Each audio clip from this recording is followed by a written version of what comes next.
Welcome to another edition of Crime Time with DutyRon. Guys and girls, I'm a retired New York City police detective with 20 plus years of law enforcement. If you like all things true crime related from that police perspective, hit the subscribe button, hit that notification bell so you'll get all things DutyRon when I go live or upload another video. And today we're going to talk about the horrific misstep by the Texas Department of Public Safety, by the Texas school chief who gave the order, Peter Arredondo, to stand down to his officers on that fateful day in Uvalde, Texas. I am devastated. I am heartbroken. I am distraught. I lost sleep over this. I am disgusted. I don't even know what to tell you guys, but I have to say this. First, before we get started, I want to say thank you to all of the supporters, all of the Patreon folks, and all of the people who subscribe and stay subscribed to Crime Time with DutyRon and Ed Wallace. You guys are what makes this a great place. And I am the first person to admit when police do wrong. And as soon as I heard this press conference on Friday, I was disgusted. I wanted to throw up. I had just a feeling of nausea.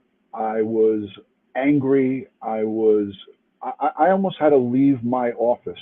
I almost had to leave work. That's how upset I am. Let me know in the chat if you can hear me good. I'm up in a secondary location. I'm not in my office, as you can see. I'm upstairs. Let me know if you guys can hear me, please. Just by putting a 1 in the chat, if you can hear me. I'm just going to make sure that everything is good right now with the audio. Again, I had to go live from a secondary location, and I'm not sure if I have good audio. Just let me know by putting a 1 in the chat if we are good, and I'll check the chat right now. All right, let's see what we got going on here. Okay, thank you. Thank you, Govals. Thank you to everybody. Thank you for the confirmation. Excellent, excellent. All right, so I can continue. All right, so in the middle of the day yesterday, I think it was around 12 noon my time here on the East Coast, we hear this press conference. I'm going to play just a small segment of the press conference from the Texas Department of Public Safety Director Stephen McCraw. Now, what I will say is that I am thankful that they came clean about the mistake and the misstep.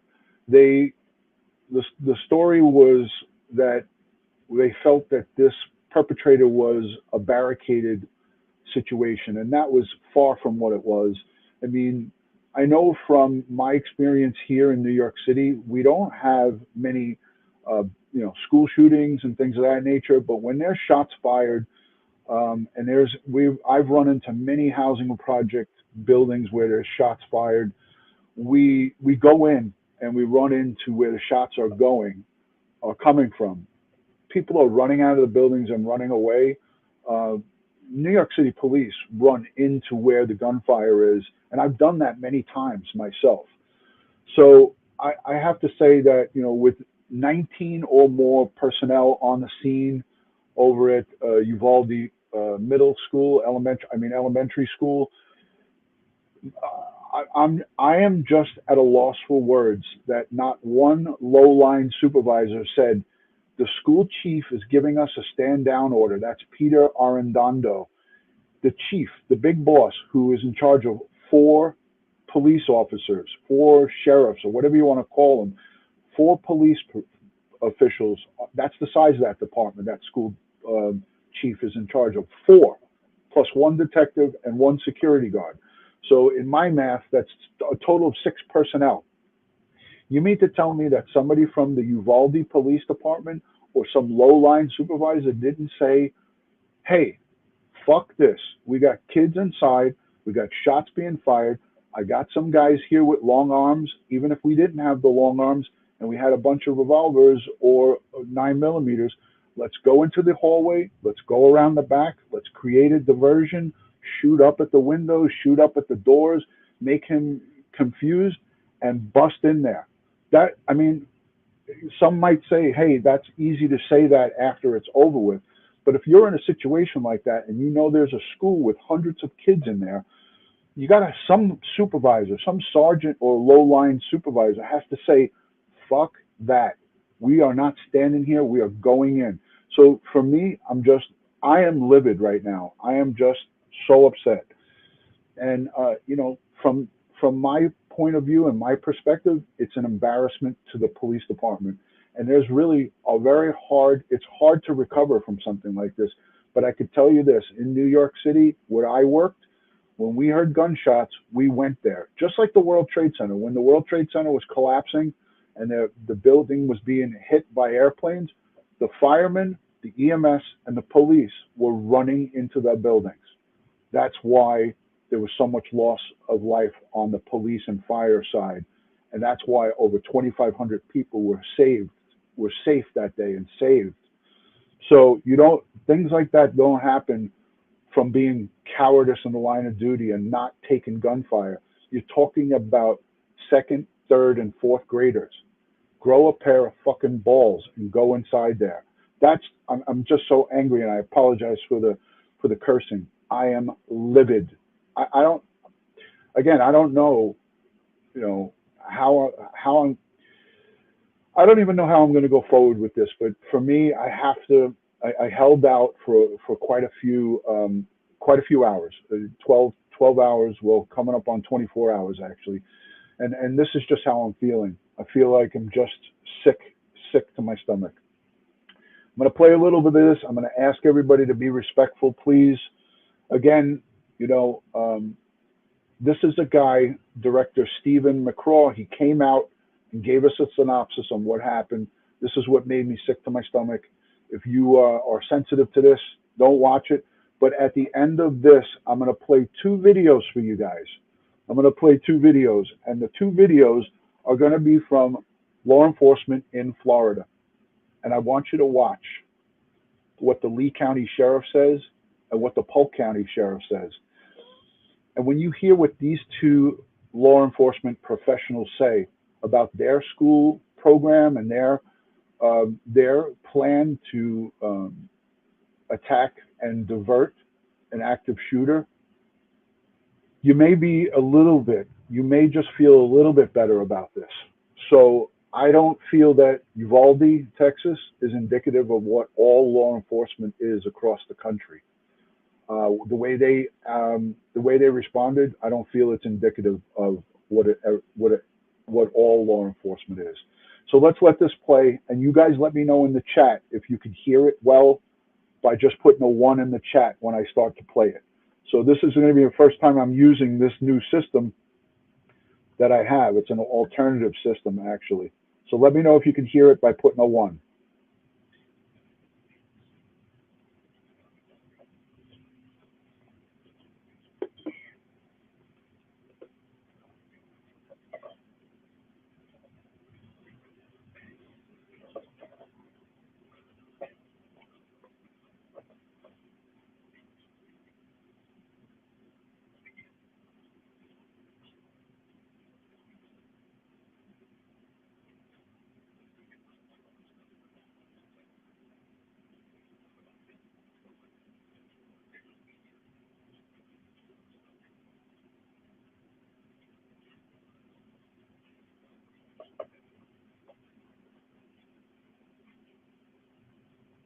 Okay, give me a second. With the sound, I kind of knew that there was going to be no sound. Hold on a second. Give me a second. Let me get myself back on. Let me remove this. Good gravy. All right, share screen.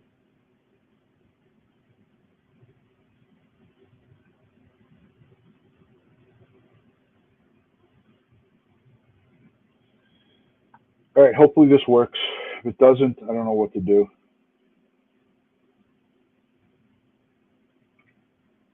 Sound.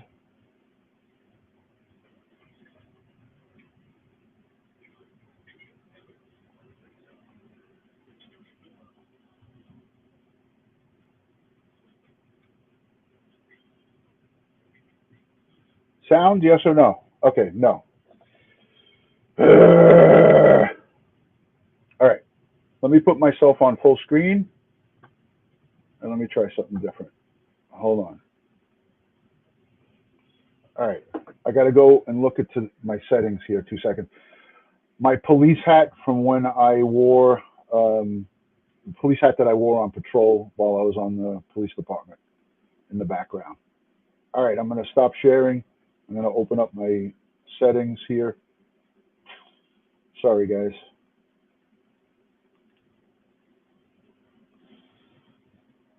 Sound settings.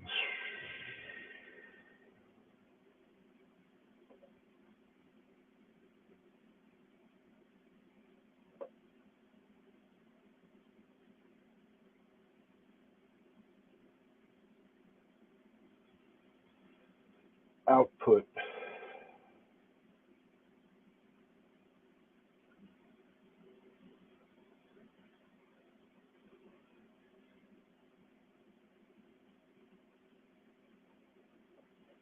All right, this might work. I think I got it. I think I fixed it.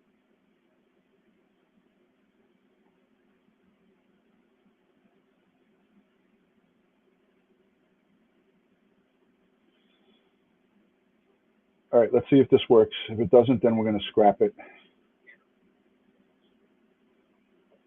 Hold on a second. This is why I wanted to do it from.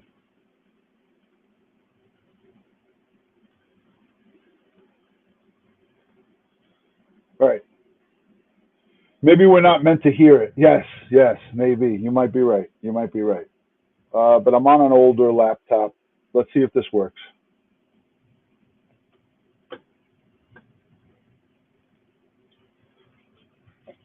Sound, yes or no?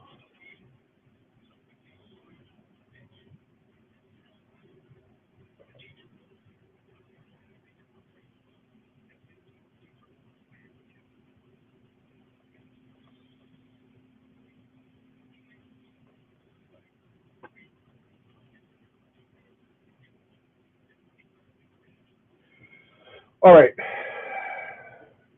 I'm going to scrap it. Sound is there, but it's muffled. So we can't have that. We can't have that. So it's no good. All right. Essentially, what I wanted to do here is, again, I wanted to play this video that the Texas Department of Public Safety, Stephen McCraw, was his conversation from yesterday that made us all sick, but he gave us the truth. He gave us truth bombs. And the truth that he said to us was that it took almost an hour for the tactical team from the Border Patrol to enter that classroom and take out that gunman while little children were calling 911, while school teachers were calling 911 and saying, send the police here, send the police here. And we heard these timelines of little children, little kids calling up 911. Those messages were not conveyed to any police on the scene. And if they were, that is another travesty of justice. If those messages were being conveyed through the 911 operators, it's a double whammy. The parents of these slain children, these little kids, have to be out of their minds, livid, crazy right now. I would have to be restrained. I'm praying for the community. I'm praying for the victims' families. We heard of the school teacher.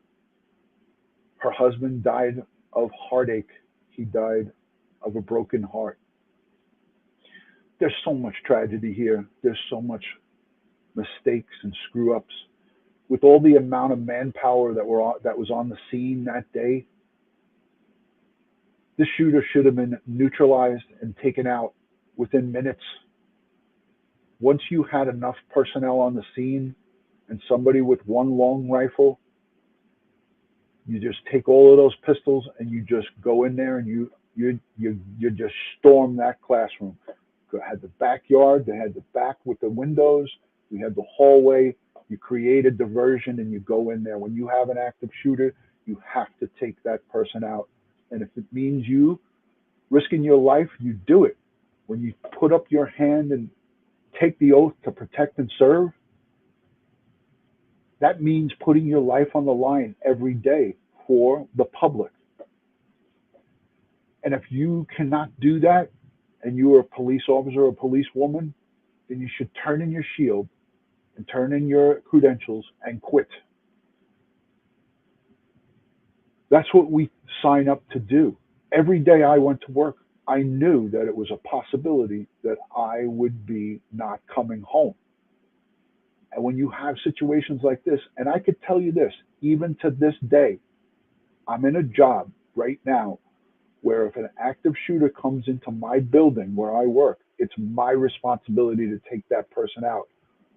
I am one of a few armed people in my building, and I go through active shooter training, and I give the course, and we have refreshers for all employees twice a year.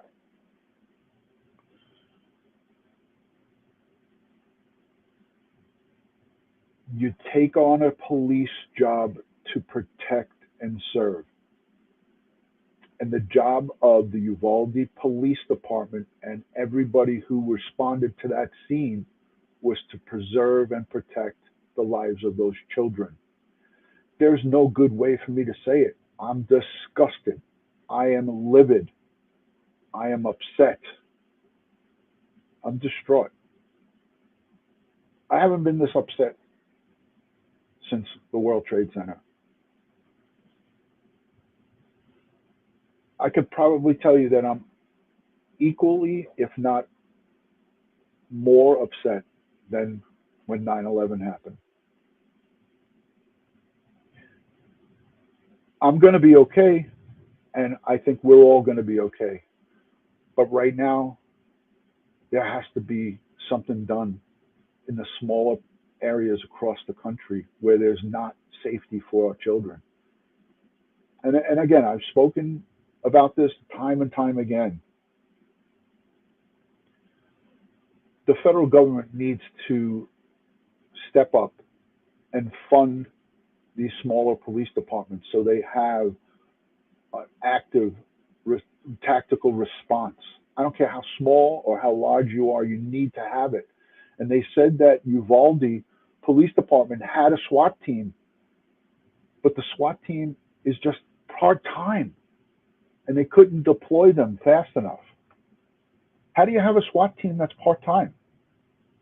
I don't understand it. How do you have a SWAT team that's part-time? How does that happen? It's just blowing my mind. I don't like to give up, so I'm going to do one more thing here. Just give me a second.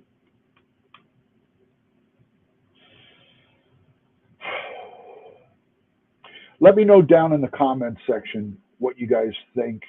Let me know respectfully what you think. We are all very, very upset. We're upset. I'm going to take off the sound control panel. I'm going to take off my Bluetooth. I'm going to take my Bluetooth off, and I'm going to hope that this fixes my situation with the sound. So let's, oh, I can't disconnect it. If I disconnect it, you guys won't hear me. I'm not going to do that. Let me do one more thing. Sound. Because I want you guys to hear what I wanted you to hear. The output is from my headphones, the input, AirPod, microphone, Realtek audio. Let's see if input, output, no.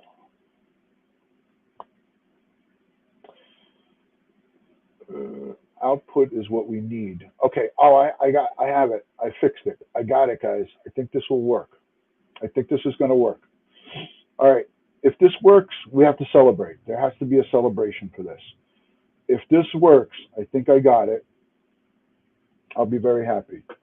I'm going to pray that this works. I want you guys to hear what I have set up. Let's see if this works. Everybody keep your fingers crossed. Pray for this, that it works. Put a 1 in the chat if you can hear the sound when I press play.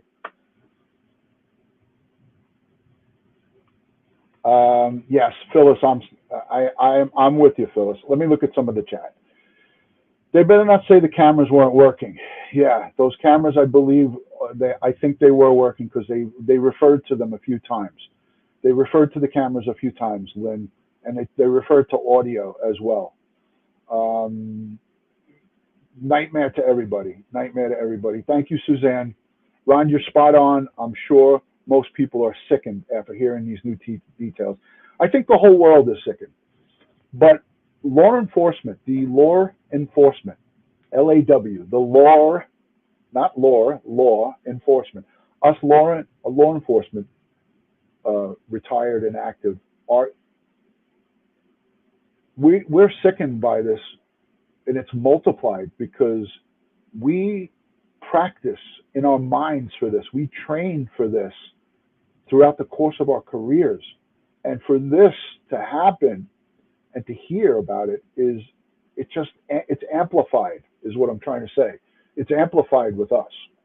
All right, let's see if our prayers worked and this is working. Let me say hello to Detective George Ishwa. Thank you for joining. I'm sorry I missed you the last time. Nightmare to no end, says Sergeant George Ishwa. Thank you. Thank you. All right, let's see if this works. Thank you, Kevin, for saying like the video. It helps the algorithm. I appreciate that. Dawn Marie, I agree. DutyRon, can you get Brian Enton on again? Absolutely. I will ask him to come on. All right, let's see if this works. If this works, I'll be very happy. Let me know if you hear this.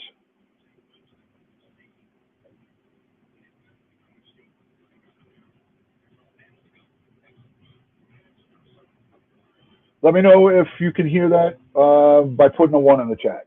I'm looking at the chat right now. No, it didn't work. My fingers, my prayers and my fingers, it didn't help.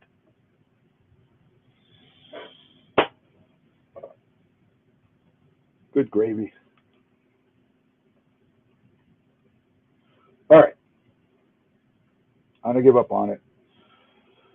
This only means that I have to do a follow-up video because I have a couple of things saved here that I wanted you guys to hear. Let me do one thing. I'm gonna switch something around here. Hold on a second, guys. Give me one more second.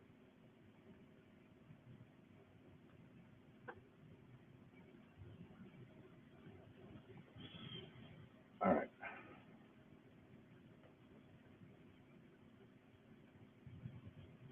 Give me a second. If this works, this will be weird. All right. I'm going to move on to the Sheriff Grady Judd video that I wanted to play for you guys.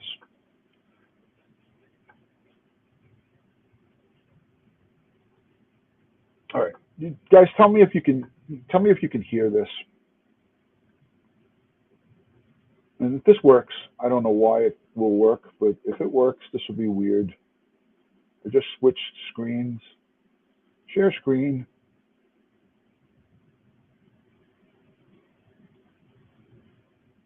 Let's see if this works. If it does, I'll be very happy.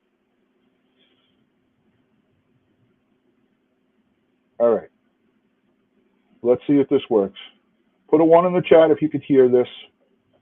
Put a 2 if you can't. I'm going to play it right now.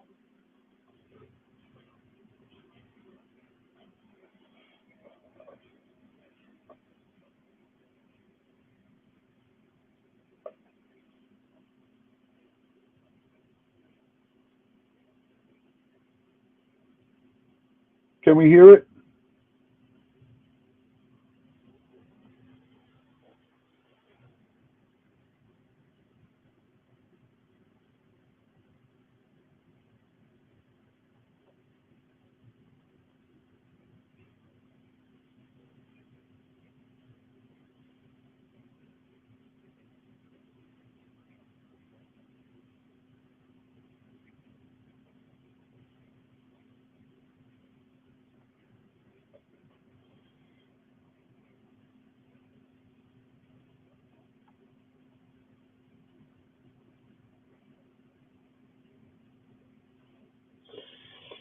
Okay. All right. So it's not meant to be. Um, unfortunate, unfortunate. But what are you going to do? This is technology. I don't have Josh, and I did this quickly, but that means that hold on a second. That means that I have to do this again tonight. Um, well, actually, I can't tonight because I have a retirement party to go to, so I'm not going to be able to do it tonight. Let me just say thank you to the super chat, Susan King. Horrifying and heartbreaking, absolutely. You guys got the idea of what I was trying to get at here, and what I was trying to get at is that anybody that's good and that did their jobs during the course of their career, and I put my life, like I said, on the line every day for New York City residents, and I knew it. I knew that I was going to work when I strapped on a vest. That there would be times that I would either have to take somebody's life or someone was going to take mine.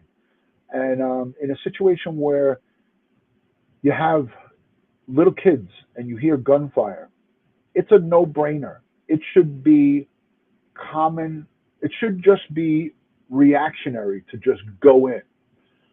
And because your school chief, Pete Arredondo, gives the stand down order, there had to have been a low line supervisor on scene that said to himself or herself, this is not right. We can't sit here for 51 minutes or an hour or however long it was. We can't sit here and listen to gunfire. And there's calls coming in from those children. Please send the police. Please send the police.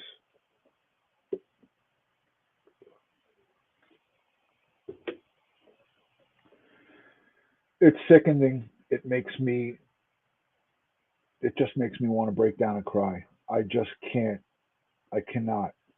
Um, I, I listen. I don't agree. See the statement here. If the statement was changed to the police at that location in Uvalde acted cowardice, that might be valid. But not all police are cowards. I can tell you that because I know from experience. So anybody that has that mindset where you feel or think that all police, because of this incident here, are cowards across our nation, well, I tell you to go to the widows of police officers like Kevin Gillespie, who was shot and killed on the Bronx, up on the Grand Concourse in the Bronx, defending the public against gang members. And you tell the family and the widow and the children, surviving children of Pete Fogowski in the 7-5 precinct, who went and got shot in the face responding overnight to a burglary in progress. And he shot it out with the burglar, and he got shot in the face and killed. I say go and say that to these police widows and their families. So yes, this situation that happened in Uvalde, reminiscent of cowardice in the line of duty. Yes, I could say that. Yes. Based on what I heard yesterday, just despicable. But to label all of our police across the nation as cowards because of the act of several, we know 19 police officers responded and were in that hallway, is just not right. So, Kim, thank you for the super chat, super sticker. Thank you to Navy vet for the broken DutyRon. Even I, as a disabled veteran, would have felt honor bound to rush in and help those children because of my oath to my country. Navy vet, I agree. I agree 100%. I agree 100%. So I'm with you guys. I'm with you guys. I'm struggling with it as well. We're all struggling. We're all struggling together, you know. I think that Sarah, again, the cops in that town all need to be fired. I think anybody who was on the scene needs to definitely be looked at as to why nobody went in there. Not one, not one that we know of.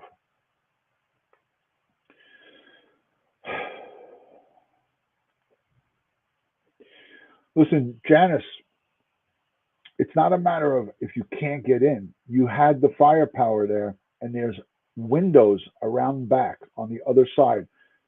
The way that school is set up, and all of the local police know how that school's set up. There's rooms, there's classrooms on each side, there's a hallway, and there's windows. We know that this perpetrator, this gunman, shot at the other opposite side classrooms and then came in and went into room 111 and 112, or 110 and 111. I don't remember the rooms. I think it was 110 and 111. There was windows on the opposite side in the courtyard.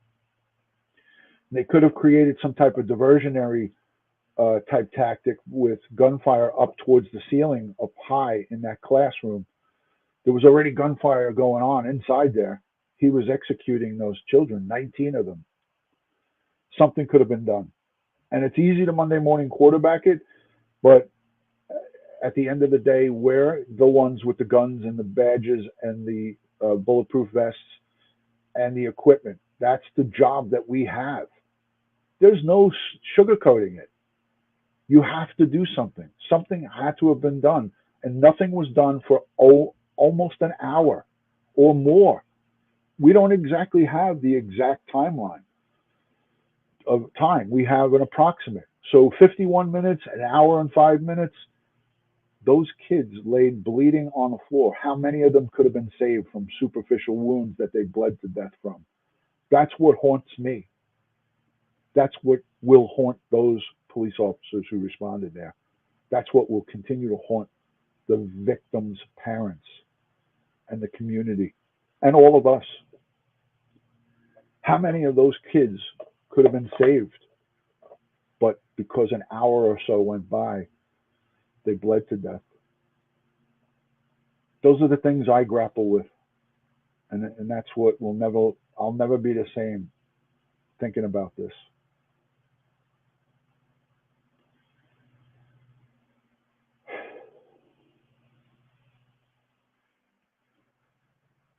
I had sunlight coming in my window here, and it got dark real quick.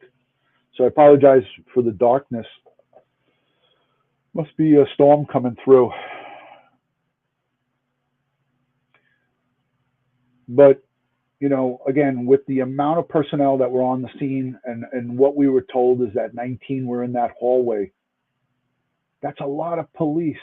19 against one. Somebody couldn't have come up with some kind of plan, and 50 or more minutes go by when you keep hearing gunfire. I know that most of the gunfire was done in the first short period of time, in the first initial entry that he made. He did most of his shooting and killing in the first 10 minutes. But still, there were police there, more than 3 or 4 in the initial minutes. Somebody could have done something. Anything would have been more than what was done.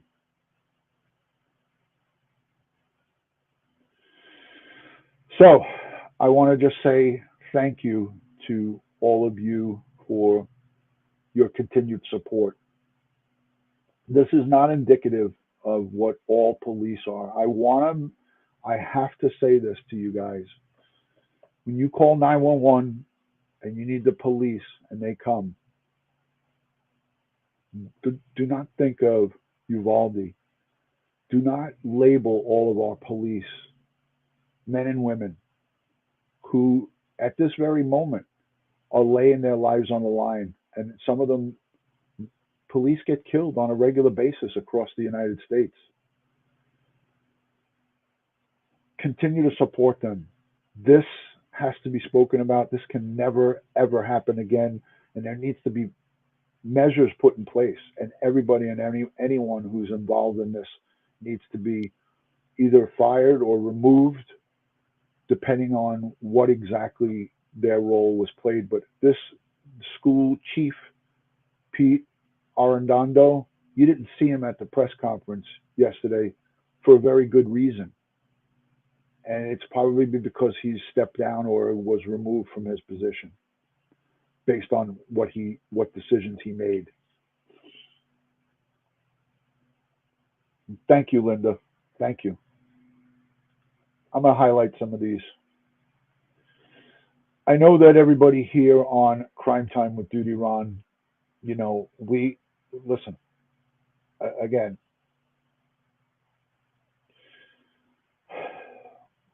You listen. Police uphold. They put their hand up and they say, we solemnly swear to uphold the Constitution of the United States. And protecting and serving means putting your life on the line and responding to people who need your assistance. So you're not signing an agreement that you will lay your life down, but it's part of the creed that you sign up for and that you accept. And all of us as police officers and police women know that. You don't come onto the job to pick and choose who you're serving.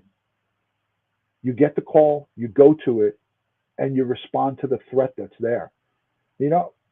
Listen, I had a 16-year-old girl. I think she was 15 going on 16 on the top of a 17-story building. And I was a housing foot patrol cop in the public housing project. She was on the ledge. It was a jumper, a suicide. She wanted to jump off the building. I was the only one. I responded first and was on the roof, just me and her. I could have not gone to that ledge and tried to talk her down and talk her out of it, but I took it upon myself. I radioed for a supervisor, I radioed for help, but I knew that she needed me right away, and I went to that ledge slowly and talked to her, and she came into my arms. And she's here and alive to this day because of that. But as I got close to her, she could have grabbed me and took me over and jumped and dragged me over that roof. But that was just part of what my duty was. I come to find out her family took great care and honor towards me and came and visited me at the precinct. Her father, of Spanish descent, came to the precinct and thanked me, hugged me. I come to find out in the years going forward that she had a child, and I was on patrol for a good six years or so. But I found out afterwards when I was in the detective bureau she had a child, and she named him after me, my first name. So those are some of the things that we do. When there's gunfire in a building, we go running in. If there's a school and there's gunfire in it, you have to go in and do something about it. And that's what good police do. That's what heroes do. That's what our military does. They go and fight to protect our freedoms, and they lay their lives down, and they get killed. They get killed in the process. I was just one of the lucky ones that made it through to the end. I made it through to the end, and I thank my lucky stars. But it was a roll of the dice. It was a roll of the dice every day. You didn't know. You kissed your wife, my wife downstairs. You kissed your kids. You kissed your loved ones, and you say goodbye to them like it was the last time you'll ever see them. And I did that for 20 years. And like I said, I'm one of the lucky ones. I made it through to the end. When I see stuff like this, it puts me in a bad way. It puts me in a really bad way. I have nothing good to say about that. There is no defense for it. Thank you, Mark. Mark Prince, my good friend in Florida. Thank you for the super sticker. Thank you, Sharon, for becoming a member. Appreciate it. That's some bright hair you got there, Sharon, but I like it. Ralph, thank you for becoming a new member. And thank you to everybody. Yeah, but if they're told to stand down, Karine Williams, sometimes you don't listen to certain orders when something is presented in front of you. Now, this is an argument that some people will keep. If you're told to stand down and you hear gunfire in a school where there's hundreds of children or dozens and dozens of children, nobody's going to find fault in you if you go ahead and go forward. So if you tell me, if a supervisor tells me there's people being killed inside there, you are stand down, I say, fuck you, and I go in. But that's me.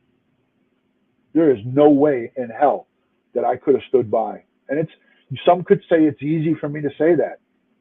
But if you hear rounds going off inside a school, and there had to have been a level of screaming going on, it's not a silent thing. You're in that hallway with 19 police officers and you hear gunfire. How do you not do something? How do you not try to break that door down?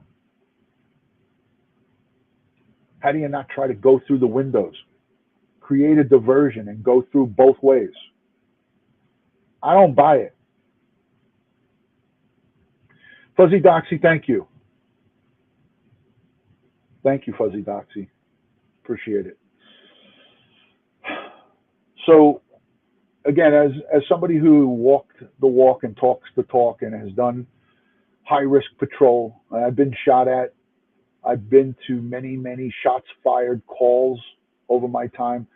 Maybe one time I may break out my memo books. And I might break out some of my memo books because I have every book from when I was on patrol. And in those memo books, I document. As a police officer in New York City, you have to document every call that you've gone through. Maybe I'll pick out a couple of my memo books and read them to you so you can hear some of the calls that I responded to in my past career. This was the 1990s. By a show of hands, who would be interested in seeing and hearing that? Because in that memo book, you'll get to see how many shots fired calls, how many domestic disputes, how many emotionally disturbed persons I responded to in my career. It was quite a bit. What's your opinion on an officer or supervisor stepping down as a result of something major like this and still being able to collect his pension? It's a part of a collective bargaining agreement, Dreamers Unlimited, and it depends on that department. It's a small department. I don't think that they have a huge collective bargaining agreement. So I think that he could potentially be fired and not collect his pension, but it all depends on the municipal collective bargaining agreement and what his contract says. You know, I know on the NYPD's job, if you are fired with cause, if you're fired with cause, meaning you did something majorly wrong or committed a crime, if you're fired before you apply for your pension, there's instances where you lose it. So once you're retired and you're getting the pension, and if you commit a crime, they can't take that away from you. You can collect your pension at the penitentiary if you go to prison. Let's just say, for argument's sake, somebody like myself who's collecting already a pension commits a crime, they can't withdraw that pension from me.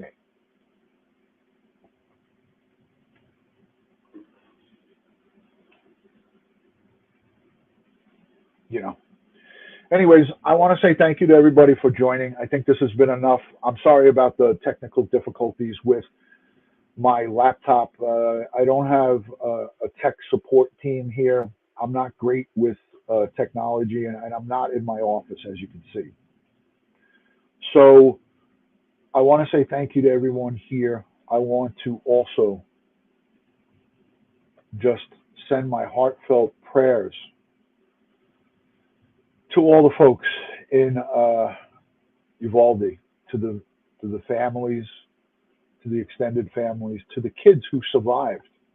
We heard stories of children who hid and also took blood from their classmates and put them on themselves and pretended to be dead. Amazing in itself to hear those stories, you know. Uh, you know, I want to just put this on the screen quick, if you guys don't mind. Hold on, give me a second. Let me pull this over here. Hold on, kids. I'm going to end this video with sharing. I'm going to see if I can make this. Okay. I'm going to end this video with this. And this is, I'm asking everyone to put prayer emojis in the chat, hearts, prayers, because these are the victims.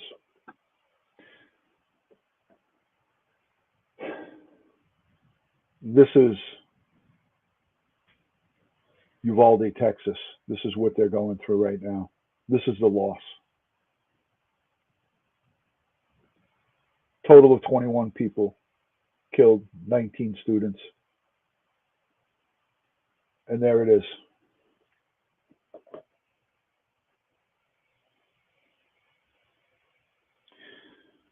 I'm going to end it on this. And I say, God bless the world. God bless the United States of America. God bless each and every one of us here in the chat, but especially these victims, these tiny victims, and the two teachers who heroically laid their lives on the line for them. These little lives lost senselessly at the hands of one evil monster and some huge, huge missteps by the responding personnel that day. Remember these faces. Keep them in your thoughts. Keep them in your prayers. Keep them in your minds. May they rest in peace. Thank you for watching. And enjoy this Memorial Day weekend, but keep them in your prayers, please. Thank you, folks.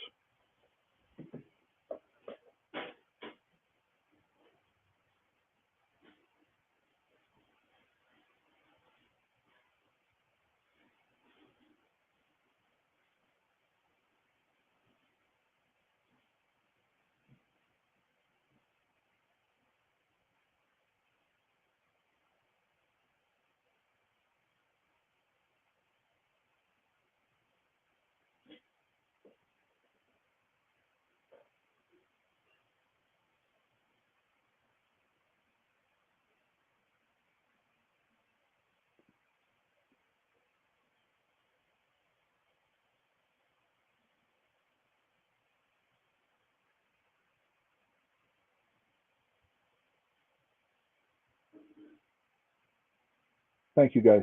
God bless.